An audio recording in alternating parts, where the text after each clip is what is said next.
ఓం శ్రీ వరలక్ష్మీ దేవ్యై నమః. అందరికీ నమస్కారం అండి. ఈ రోజు వీడియోలో మనకి 2026వ సంవత్సరంలో ఆగస్టు 21వ తేదీన వరమహాలక్ష్మి వ్రతం అయితే మనం జరుపుకుంటామండి.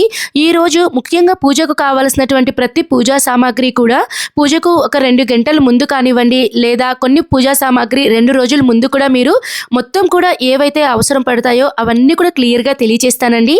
ఏ వస్తువుని మనం ఎలా ఉపయోగించాలి ప్రతిదీ కూడా క్లియర్గా చాలా డెప్త్గా చెప్తున్నాను.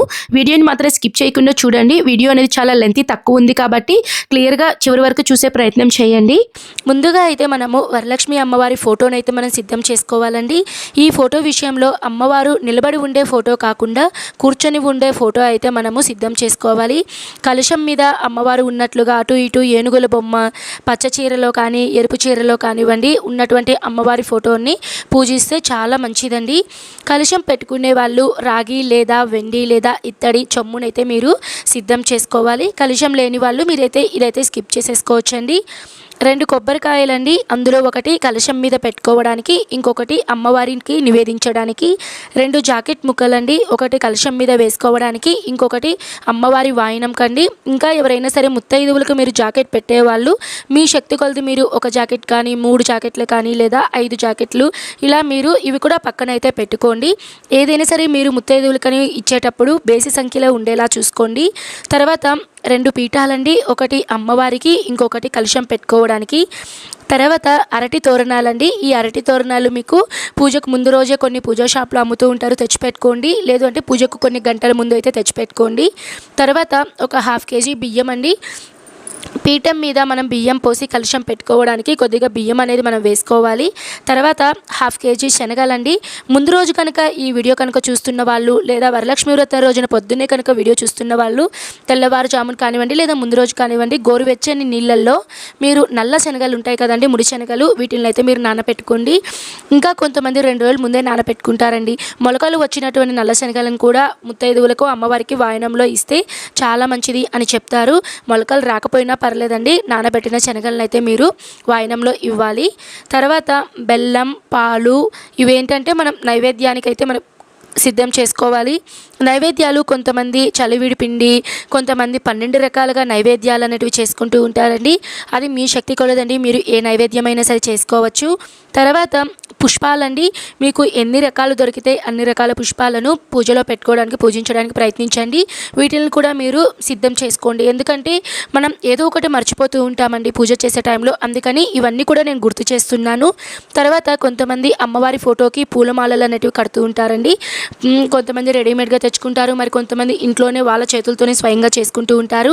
అలా కూడా చేసుకోవచ్చండి. తర్వాత పసుపు కుంకుమ అమ్మవారికి మనము అలంకరించడానికి, అలానే పూజకు మనము పసుపు కుంకుమనైతే సిద్ధం చేసుకోవాలండి. 2 డజన్ల గాజులండి ముత్తైదువులకి, అలానే అమ్మవారికి ఖచ్చితంగా మీరు 1 డజన్ గాజులు అయితే పెట్టండి. తర్వాత చీరలండి. అది మీ శక్తి కొలదండి. 2 చీరలు అయితే నేనైతే ఇక్కడ చెప్తున్నాను. ఒకటి అమ్మవారి వాయనంకి, ఇంకొకటి అమ్మవారికి అలంకరించడానికి అయితే అమ్మవారికి చీరలు అనేటివి మనకి ఉపయోగపడతాయండి. ఒకవేళ కొత్త చీరలు లేని వాళ్ళు పర్లేదండి, మీరు నార్మల్గా జాకెట్ పీస్నే మీరు అమ్మవారికి వాయనంలో పెట్టి ఇవ్వచ్చు. ఒక నలుపు రంగు తప్ప మీరు ఏ రంగైనా సరే మీరు అమ్మవారికి చీరగా అయితే మీరు చీరను కానీ జాకెట్ కానీ నివేదించవచ్చండి. కుదిరితే ఎరుపు రంగు కానీ లేదా ఆకుపచ్చ రంగు లేదా పసుపు రంగు మీకు ప్రాధాన్యత అనేది ఇవ్వండి. తర్వాత గంధం అండి. గంధం వచ్చేసి అమ్మవారి పటానికి పూజించడానికి, అలంకరణ చేసుకోవడానికి, అలానే ముత్తైదువులు ఎవరైనా మన ఇంటికి వచ్చినప్పుడు వాళ్ళకి మనం గంధం అనేది పూస్తే చాలా మంచిది. తర్వాత తమలపాకులండి. అలానే ఒక్కలు అనేటివి సిద్ధం చేసుకోవాలి. ఈ తమలపాకులు అనేటివి మనము కలశంలో పెట్టుకోవడానికి, అలానే ముత్తైదువులకు వాయనంలో ఇవ్వడానికి మనకి తమలపాకులు ఒక్కలు ఉపయోగపడతాయి. తర్వాత మామిడి ఆకులండి. ఇంటికి బయట గుమ్మం దగ్గర తోరణంగా మామిడి ఆకులను తప్పకుండా మనం వ్రతం ఇది చేస్తున్నాం కాబట్టి వ్రతంలో ప్రత్యేకంగా మామిడి ఆకులు, అరటి తోరణాలు అనేటివి చాలా ఇంపార్టెంట్ అండి. తర్వాత అరటి పండ్లండి. అరటి పండ్లు ఒక 2 డజన్లు. మీరు ఎంతమందికి అయితే ముత్తైదువులకి ఇవ్వాలి అని అనుకుంటున్నారో దానికి సరిపడా అరటి పండ్లు, లేదు మీకు కుదరకపోతే ఏదైనా ఫ్రూట్స్ అనేటివి మీరు తెచ్చుకోవచ్చండి. తర్వాత పసుపు కొమ్ములండి. కొన్నిసార్లు మనం ముత్తైదువులకు పెట్టేటప్పుడు మన ఇంట్లో అరటి పండ్లు ఇలాంటివన్నీ అయిపోతూ ఉంటాయండి.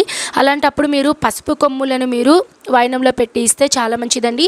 పసుపు కొమ్ములు కానీ ఎండు ఖర్జూరం కానీ మీరు వాయనంలో పెట్టి ఇస్తే చాలా మంచిది.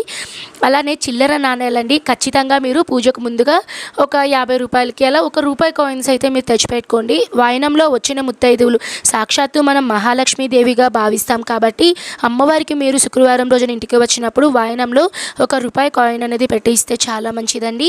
అలానే మీ ఇంట్లో కనుక వరలక్ష్మి అమ్మవారి విగ్రహం కనుక ఉంటే అమ్మవారి విగ్రహానికి పంచామృతాలతో అభిషేకం అనేది చేసుకోవడానికి ప్రయత్నించండి. దానికోసం పంచామృతాలు అంటే ఆవు పాలు, ఆవు పెరుగు, నెయ్యి, తేనె, పంచదార, కొంతమంది ఫ్రూట్స్ అరటి పండ్లు వీటితో కూడా అభిషేకం అనేది చేస్తారండి. వీటిని కూడా సిద్ధం చేసుకోండి. తర్వాత అమ్మవారికి మీ శక్తి కొలది పిండి వంటలండి. కొంతమంది రకరకాల పిండి వంటలు చేస్తూ ఉంటారు. అది మీ శక్తి సామర్థ్యాన్ని బట్టి, మీ టైమింగ్స్ బట్టి మీరైతే ఎన్నైనా సరే పిండి వంటలు అయితే చేసుకోవచ్చండి. తర్వాత మనం పూజలో ప్రత్యేకంగా తోరం పూజ అనేది చేస్తామండి. ఈ తోర పూజకు మనము దారం అనేది సిద్ధం చేసుకోవాలండి. కనీసం మీరు 3 పోగులు అయితే మీరు దారం అనేది చుట్టుకొని మీరు తోరం అనేది పూజ అనేది చేసుకోవాల్సి ఉంటుందండి. ముఖ్యంగా ఒక 3 తోరములు అయితే మనం సిద్ధం చేసుకోవాలి. ఎందుకంటే ఒకటి అమ్మవారికి, ఒకటి ఎవరైతే పూజ చేస్తున్నారో వాళ్ళు కట్టుకోవాలి, ఇంకొకటి వచ్చిన ముత్తైదువులకి అయితే కట్టాలండి. ఒకవేళ మేము ముత్తైదువులకి ఎక్కువ కట్టచ్చా అంటే కట్టుకోవచ్చండి. మీరు 5 మందికి కట్టాలన్నా 5 మందికి కట్టుకోవచ్చు, లేదు 9 మందికైనా సరే మీరు తోరం అనేది కట్టుకోవచ్చండి. తర్వాత మనం ఇవే కాకుండా అమ్మవారికి పూజలో ముఖ్యంగా ఉపయోగపడేటివి 2 దీపపు కుందులు, అలానే ఒత్తులు, తామర ఒత్తులు, అలానే అమ్మవారికి రకరకాల మీరు మంగళకరమైన వస్తువులు పెడతారు కదండి.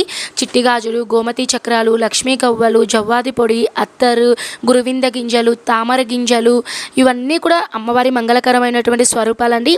ఇవన్నీ కూడా కనీసం మీరు సాంగ్యానికి ఒక 3 కానివ్వండి, లేదా ఒక 5 కానివ్వండి, ఒక ప్లేట్లో పెట్టుకొని పూజ చేసుకోండి. పూజ అంతా అయిన తర్వాత వీటిని మీరు తీసుకొని డబ్బులు పెట్టే స్థానంలో బీరువాలో కానివ్వండి, లేదా మీరు ఇంట్లోనే పూజా రూమ్లోనే పెట్టేస్తే చాలా మంచిదండి. తర్వాత ఆచమనం చేయడానికి పంచపాత్ర, ఉత్తరిని, ఒక చిన్న పళ్ళెం, హారతి ఇవ్వడానికి హారతి పళ్ళెం, అలానే అక్షింతలు, గంట, అగరబత్తులు, అగ్గిపెట్టె, దీపపు నూనె, ఆవు నెయ్యి కానివ్వండి, లేదా నువ్వుల నూనె కానివ్వండి, ఇవన్నీ కూడా మీరు సిద్ధం చేసుకోండి. అలానే టెంకాయ నివేదించడానికి ఆల్రెడీ చెప్పాను కదండి. ముఖ్యంగా అయితే మనం ఇవైతే మనం సిద్ధం చేసుకోవాలండి. వీటన్నిటికన్నా ముఖ్యంగా వచ్చేసి అమ్మవారి వ్రతకథ పుస్తకం అండి. పుస్తకం మీకు దొరికితే తెచ్చుకోండి, లేదు అనుకున్న వాళ్ళు మనకి ప్లే స్టోర్లో స్తోత్రనిధి అని ఒక అప్లికేషన్ ఉందండి. ఆ అప్లికేషన్లో అయితే మనకి ఫ్రీ కంప్లీటెడ్ అండి, మనకి అంతా ఫ్రీగానే ఉంటుంది. అన్ని లాంగ్వేజెస్లో కూడా మనకి అన్ని మంత్రాలు అయితే ఉంటాయండి. మీకు ఏ వ్రతానికి సంబంధించినటువంటి మంత్రాలన్నీ కూడా మనకి ఈ స్తోత్రనిధి అప్లికేషన్లో ఉంటుంది. నేను కూడా ఒక్కోసారి నా దగ్గర పూజా పుస్తకం లేనప్పుడు ఏవైనా ఇంపార్టెంట్ పూజలకి నేను స్తోత్రనిధిని నేను చూసి చదువుతాను. మీకు కూడా నా అందరి తరపున ఇదైతే సజెషన్ అయితే ఇస్తున్నానండి. ఇదండి ఓవరాల్గా వరలక్ష్మి వ్రతం రోజున మనం ముఖ్యంగా కొన్ని పూజా సామాగ్రిని అయితే సిద్ధం చేసుకోవాలండి. ఇవి కనుక మీరు ముందుగా కనుక సిద్ధం చేసుకుంటే మర్చిపోకుండా ఈ ఐటమ్స్ అయితే సిద్ధం చేసుకోండి. మీకు ఎటువంటి హడావిడి పడకుండా, టెన్షన్ పడకుండా, అరే ఆ వస్తువు లేదే, ఈ వస్తువు లేదా అని టెన్షన్ లేకుండా హ్యాపీగా పూజ చేసుకుంటారు. ఓకే అండి, ఈ వీడియో ఉపయోగపడితే తప్పకుండా లైక్ చేయండి. ఎవరికైనా యూజ్ అవుతుంది అని అనుకుంటే మరో నలుగురికి షేర్ చేయండి. ఆల్రెడీ వరలక్ష్మి వ్రతం పూజా విధానం ఇవన్నీ కూడా మన ఛానల్లో ఉన్నాయి. తప్పకుండా ఇంట్రెస్ట్ ఉంటే చూడండి. సర్వే జనః సుఖినో భవంతు. స్వస్తి.